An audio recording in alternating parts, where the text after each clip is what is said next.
नमस्कार मित्रांनो, श्री स्वामी समर्थ. पुस्तकांची दुनिया या आपल्या कथाकथनाच्या यूट्यूब चॅनलवर मी सौ पूनम सोमनाथ पाटील आपले मनापासून सहर्ष स्वागत करते. आनंद यादव सरांची आत्मचरित्रात्मक कादंबरी झोंबी आता आपण वाचत आहोत. या कादंबरीतील पुढील कथा आज आपण पाहणार आहोत. तर चला मग कथा वाचनाला सुरुवात करूयात. दिसाचा गोंडा फुटायला धरलेल्या मोठा दिस डोक्यावर मधभागाला आल्यावर सुटल्या की तास 2 तास इसवाटा मिळायचा. मळ्यावर सगळीकडं ऊन रणरणायची. बारक्या पोरांना मोकळीक मिळायची. त्यांच्यावर पहारा करणारं डोळं मिटलेलं असायचं. मळा ओढ्याला कडेला असल्यागत सलगत होता. एका बाजूला गाव आणि दुसऱ्या बाजूला माळच माळ पसरलेला. वरच्या बाजूला प्रचंड भुईकोट किल्ला, तर खालच्या बाजूला म्हारकीची रानं पसरलेली. ही मोकळी रानं बघितली की जिथं जिथं गेलो नाही तिथं तिथं जाऊन यावं, काय काय आहे हे पाहावं असं वाटायचं. माळावर अनेक जागा अशा होत्या. किल्ला, किल्ल्याचा खंदक, तिथले चढ उतार, तिथली दिसणारी भुयारं, चोरवाटा, गंजीखाना, नकटीखण, भरमकरच्या मळ्यातल्या कन्हेऱ्या, असं काही बाई बघण्याची उत्सुकता उन्हाचं एकटं बसल्यावर शिगेला जाई.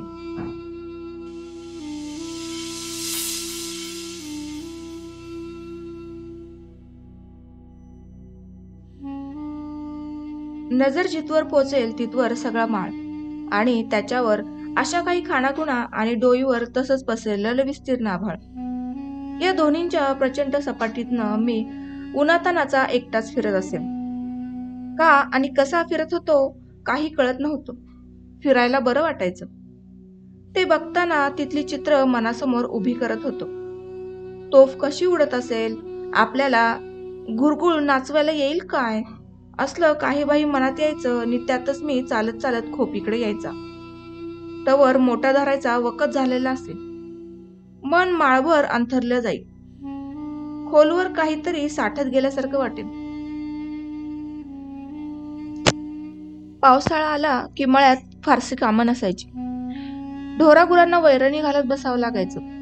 नुसतं एका जागी बसून राहिलं की मनात सिनेमाचे विचार यायचे. रात्री सिनेमाला तरी जावं असं वाटायचं. जवळ पैसे नसायचे. अशा वेळी पद्मांनाच्या शेताची आठवण व्हायची. पद्मांना हा आमच्या मळ्या शेजारचाच, पण वाड्याच्या पलीकडे असलेल्या एका वाळाला शेतकरी. म्हातारा माणूस, वतनाची शेती. 4 माणसं कामाला लावून शेतातील कामं करायचा. त्याला मुलबाळ काहीच नव्हतं आणि शेत कितीही पिकलं आणि कसंही पिकलं तरी नवरा बायकोच्या पोटापुरतं येत होतं. त्यामुळं तो शेताची फारशी निगा राखायचा नाही. एखादीच भांगलन करायचा. शेतात जोंधळा आणि तूरच कायम घातलेली. भांगलन नसल्यामुळं जोंधळ्याचं गचपान झालेलं. शिपाट लपाट भरपूर वाढलेलं असायचं. जोंधळा पोटरीला यायच्या वक्ताला तर शिपाट कोणता आणि जोंधळा कोणता हेच ओळखायचं नाही. त्यामुळं वैरण काढायला भरपूर मिळत असे. बाटूक म्हणून पोटरी नसलेला जोंधळा खरपून काढत असे. भरपूर शिपाटामुळं बाटकाला साजसं बाजारात पैसेही चांगले मिळायचे. तेवढ्या पैशात हॉटेलात जाऊन 1 प्लेट भजी किंवा चिवडा खाता यायचा आणि सिनेमाही व्हायचा. पद्मांना सांज करून फिरत फिरत यायचा. मी 4 वाजायच्या सुमाराला वडा ओलांडून त्याच्या शेतात घुसलेलो असायचं. शिपात बाटूक काढताना डोळं 4 बाजूला भिरभिरायचं. चाहूल घ्यायचं. पुष्कळ वेळा पद्मांना अचानक यायचा. एकदा तर 2-4 मुठी काढल्या नाहीत तवरच त्याची चाहूल लागली नि मी सरपट वड्यात येऊन पडलो. नि विळा आमच्या हद्दीत फेकून दिला. वड्यातच काठाला परसाकडं बसल्याचं सोंग केलं. पद्मांना जवळ आल्यावर पाण्यानं स्वच्छता करून उठलो. त्यामुळं मी परसाकडं बसलो होतो याविषयी त्याची खात्री झाली. अरे पोरा, कुणीतरी माझ्या रानचं शिटूक बाटूक काढतंय र. खरं मला तर काय कुणी दिसत नाही आणि मी सारखा वड्याकडेला नसतो. आमची वस्ती माळावरच आहे ना व. आत्ताच कुणीतरी येऊन गेले बघ. 4-5 मुठी तिथंच तशाच पडल्यात. मी बी आत्ताच इकडं आलोय की. आमचं बी पावसात पेंड्या गवात कुणीतरी नेलेले दिसतंय. चोराच्या पाळतीला राहिलं पाहिजे. उद्यापासनं मी इकडं अधनंमधनं फेऱ्या टाकीत जाईन. तुमच्या रानावर बी नजर ठेवीन. बघ जरा, अधनंमधनं कुणी दिसलं तर हाक मारीत जावी. बरं बरं. मी वड्याकडेला गवत कापायचं निमित्त करून बसलो.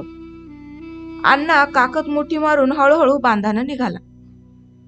चांगला गावच्या वाटेला लागल्यावर पुन्हा घुसलो नि कचकून भारावर शिपाट आणि बाटकूट काढलं. गावात नेऊन अण्णाच्या सावत्र भावाला विकलं. शेजारी शेजारी राहत होते, पण तवनू अण्णा कचेरीत कारकून होता, त्यामुळं त्याच्या म्हशीला विकतची वैरण घ्यावी लागायची. दसऱ्याच्या टिपणीला असा उद्योग जोरात चालायचा आणि 4-2 पैसे शिलकीला पडायचं.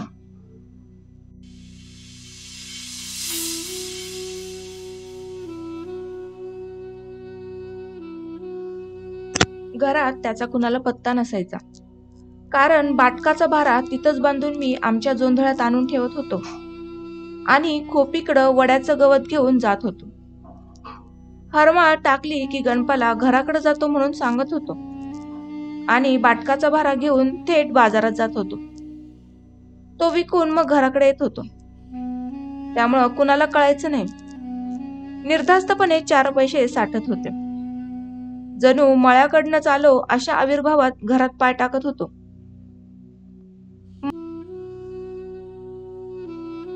मळ्याच्या शेजारी संघाची एक शाखा होती. संध्याकाळी तिथं 25-30 तरुण मंडळी आणि माझ्या वयाची मुलं जमत. खाकी चड्डी, पांढरं कुर्तं आणि काळी टोपी असा पोशाख. माळावरती निरनिराळे खेळ खेळत, कवायती करत, गाणी म्हणत. मला ते बघत राहावंसं वाटतं. पाण्याकडे असलो म्हणजे मला तिकडे जाता यायचं नाही. पण पावसाळ्यात माळाला म्हसरं चारत असलो की तिथं जाऊन उभा राहत असे. रोज मी तिथं उभा राहताना बघून कुणीतरी माझी चौकशी केली. शाळेला जातोस का म्हणून विचारलं. मी दडपून जातो म्हणून सांगितलं. कितवीत आहेस? 5वीत. वा, छान. मग आमच्या शाळेत येत जा ना. आणि म्हसरं कुणी राखायची? तुझ्या म्हशी चरतील की माळाला? तू शाखेत येऊन दाखल हो. नग. का रे? माझ्याजवळ तसली कापडं नाहीत. नाहीत तर नाहीत, तसंच ये.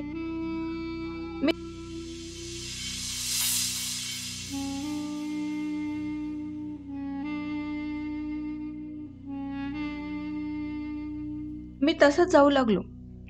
माळाला म्हसरं चारायची ने मी आपला पोरातनं खेळायचा. लंगडी हुत्तुत्तूचा खेळ चांगला खेळायचो. लंगडी जोरात घालायचो आणि हुत्तुत्तू धरलेला गडी चिवटपणे सोडायचो नाही. पोरांबरोबर गाणी म्हणायचो. खरं म्हणजे असं खेळण्यासाठी आणि पोरांबरोबर गाणी म्हणण्यासाठी माझ्या जीवाला जावंसं वाटायचं. त्यांनी ये म्हटलं आणि मी गेलो. 8-10 दिवस झाले. मी नियमित असा उभा राहून कुठल्याशा गटात माझं नाव टाकून घेतलं. त्या दिवशी हळदीकर नावाच्या प्रमुखांनी माझी सगळी माहिती विचारून घेतली. 2-3 गटांची मुलं गोलाकार बसली असताना ते उभे राहिले. माझ्याजवळ आले आणि मला उभे राहण्यासाठी सांगितले. मी उभा राहिल्यावर त्यांनी माझा परिचय सर्वांना करून दिला. मी 5वीत असल्याचं सांगितलं. परिचय करून दिल्यावर आसपासच्या 5-6 मुलांनी ते ऐकू जाईल असं स्वतःशीच बोलल्यासारखं दड्डीतल्या नावाचा मुलगा म्हणाला, यानं तर शाळा सोडली आहे 5वीतनं. शाळेत असता तर हा माझ्या बरोबर 6वीला आला असता. हळदीकरांनी काहीच आश्चर्याने विचारलं. खरं? मी शरमल्यासारखा होऊन खाली मान घातली. क्षणभर काहीच बोललो नाही. मग म्हणालो, मळ्यात काम करायला कुणी नाही म्हणून वडिलांनी शाळा सोडायला लावली. असं? आपण तुझ्या वडिलांना पुन्हा शाळेत पाठवून द्या म्हणून सांगू. आवडेल तुला? हा, मी मान हलवली. पुन्हा 8-10 दिवस गेले. मी नेमानं येत राहिलो, खेळत राहिलो. त्या दिवशी हळदीकर आणि त्यांचे 2 मोठे मित्र माझ्याबरोबर शाखा सुटल्यावर मळ्याकडे आले. मी म्हसरं कोंडाटून खोपीकडे गेली. नुकतीच गायीची धार काढून दादा तंबाखू ओढत खोपीच्या तोंडाला बसला होता. नमस्ते रत्नू अण्णा. राम राम. दादाला कळेना ही भट मंडळी इकडं कशी काय काठ्या घेऊन आली. तोवर मी गोठ्यातली दावी म्हसरांच्या गळ्यात अडकून आलो. तुमचा मुलगा हा ना? होय जी. दादा माझ्याकडे संशयानं बघू लागला. त्याला वाटलं मी काहीतरी भानगड करून आलोय. हुशार आहे, आमच्या शाखेत येतो नेहमी, असं म्हणत तिघेही धारणीवर शाखेतल्या प्रमाणे बसले. खेळाच्या नादानं येत असेल, नग म्हटलं तर ऐकत नाही. दादाला अजूनही अंदाज येईना. त्यानं माझ्याकडे बघत चिलीम विझवली. चांगला खेळतो, त्याची शाळा बंद करू नका, त्याला शाळेत पाठवून द्या. हा. दादाच्या डोक्यात आता प्रकाश पडला. त्याला शाळेला पाठवण्यात काय अडचण आहे का? मळ्यातली कामं कोणी करायची दादासाहेब? तुम्ही करायची. मुलांना शिकवलं पाहिजे. आम्ही बी काम करतोच की. आम्हाला तर काय बसून खायला मिळतंय? घरात पोरं आहेत 5-7. मी एकटाच राबणार. एवढ्या पोरांच्या पोटाला एकट्याची राबणूक पुरं पडेल का? पोरटार हातभर लावतात तर म्हणून 2 वक्ताला खायला मिळते. तिघांनाही काय बोलावं ते सुचेना. क्षणभर शांतता पसरली. मग एकजण म्हणाले, मुलगा हुशार आहे, शिकला तर त्याला चांगली नोकरी मिळेल. मग तुमच्या पोटापाण्याचा प्रश्न सुटेल की. उलट तो चांगल्या प्रकारे सुटेल. दादा हसला. आणि तवर काय खावं म्हणता? ह्याला नोकरी लागून घरात पगार येईस तवर आम्ही जिथं तरी राहायला पाहिजे. अहो, अशाच परिस्थितीत काहीतरी करून शिकवायचं. त्याचंही कल्याण होईल आणि तुमचंही होईल. मुलगा हुशार आहे म्हणून म्हणतो. हुशारी काय शेतीबाती चालवायची ती फायदाच होईल की. चांगला शेतकरी होईल. वाडवडिलांची शेती चालली की तिला चांगली कळ आणल. दादा हळूहळू तिढानं बोलू लागला. त्याला वाटू लागलं, हे वाटचं वाटसरू कारण नसताना आपल्याला शहाणपण शिकू लागलेत. मला येड्या गबालागत होऊ लागलं. काय करावं ते कळेना. हळदीकरांना उत्तर सुचेना. ते नुसतेच हसले.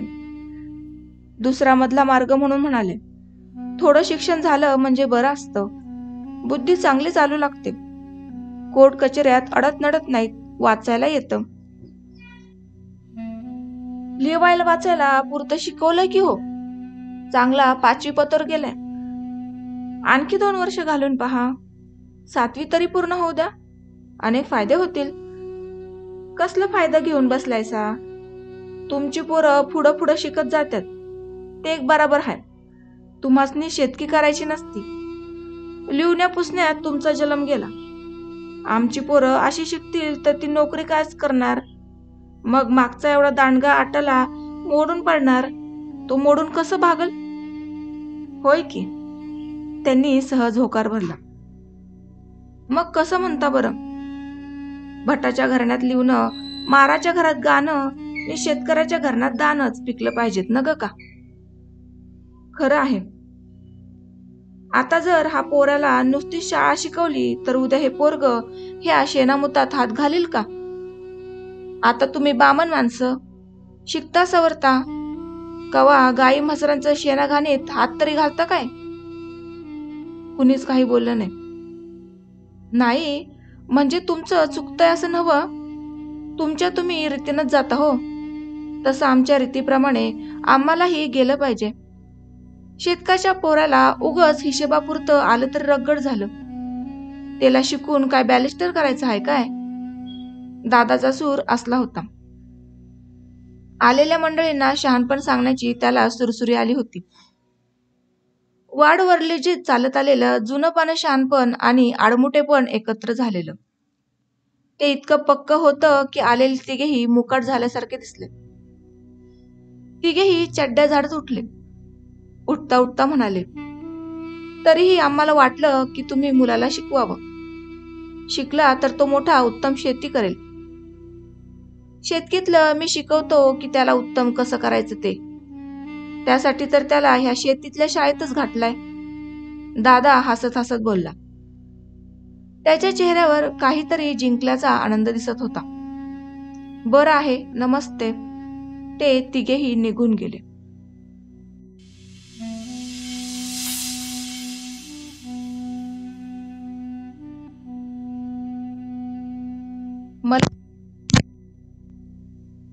ब्राह्मण मंडळी शिकली सवरलेली मोठी माणसं आहेत. दादा त्यांचं म्हणणं मानेल. कुरुव्रत का होईना पण पोराला शाळेला लावून देतो म्हणेल. पण तसं काही झालं नाही. उलट हळदीकर आणि त्यांचे दोघे मित्र इतक्या थंडपणाने बोलले की दादाच्या वरचढ मोठ्या आवाजासमोर बोलण्याचा अडाणी पद्धतीसमोर त्याचं काही वरचा हक्काचा सूर काढणं अवघड झालं. त्यांची नि दादाची पहिली ओळख नव्हती, त्यामुळं दादाची चूक काढणं त्यांना जड गेलं. मला वाईट वाटलं. दादाचा आडमुठेपणा कळून आला, पण काय करावं कळेना. मी हिरमसून गेलो. तरीही ती स्वच्छ माणसं माझ्यासाठी धडपडली. त्यांनी मला आपल्यातलं मानलं. प्रेमानं माझ्यासाठी काहीतरी करायला धजली याचा आनंद झाला. काय बी झालं तरी त्यांच्यासारखं आपण व्हायचं. शाळेसाठी धडपड करायचीच. काय बी करून आपण शिकलं पाहिजे. शिकल्या बगार त्यांच्यासारखं कसं होता येईल.